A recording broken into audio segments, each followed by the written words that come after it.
Okay, this is more of Wonder Hussey's latest video. Let me play a second of this, and I'm gonna make a comment. Century Route 66 style classic neon signs. I don't think it lights up anymore, but when it did back in the day, I bet it was awesome. And I bet it was a beacon to all the travelers who were coming from the east, from the mountains, crossing the deserts, looking for a place to stay in the night. And then up ahead in the distance, you see a glimmering light. Your heart was heavy and your knees grew weak. You had to stop for the night. Okay, I think I totally butchered the words that. I don't think the knees went weak, but I think it was some other body parts that went weak. But we forgot some of the better parts of that song.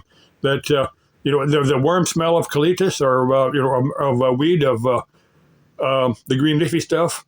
But let's see. The mirrors on the ceiling. They drink champagne on ice. Let's see. There's a couple other things I was going to run through there. The mirrors on the ceiling, champagne on ice. They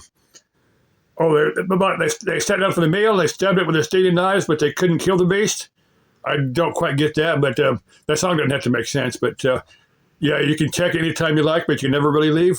That might be the deal with that buckhorn, but I call that Santa Fe style, kind of, because actual Santa Fe style is a hair different than that, but you do, it's from Santa Fe, New Mexico, but you do see a few houses around here that kind of look like that.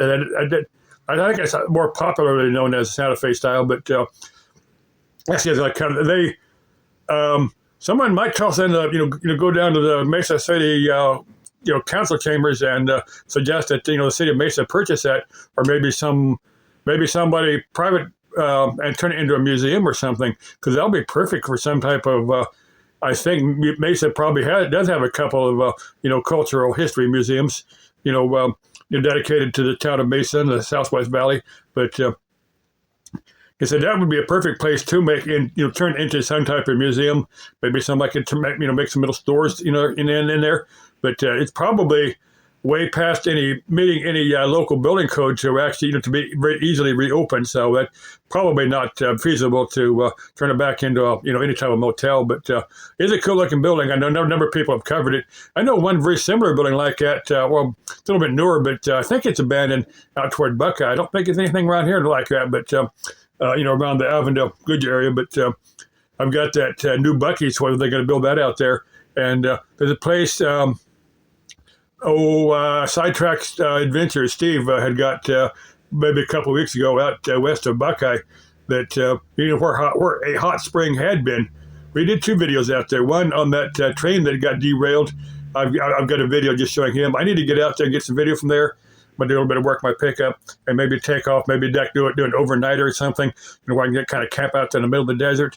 And of course, I could drive down there, probably a couple hours, so it's really not that far. But there was one place where a resort had been, they had been a hot springs resort. There was some thought that maybe the president had polio, Roosevelt, FDR. Some thought that he had been out there, to soak in the, in the hot springs out there, but I don't know if that's true or not. But supposedly, the hot springs dried up, and then the people quit coming to because it's really in the middle of nowhere. I don't think there's even much going on, back in the 20s and 30s when it was open. But I need to get out there and cover it. If you want to join me on something like that, let me know. Send me an email and maybe we can work something out. Otherwise, I'll probably go down there by myself. Okay, love you. Bye-bye.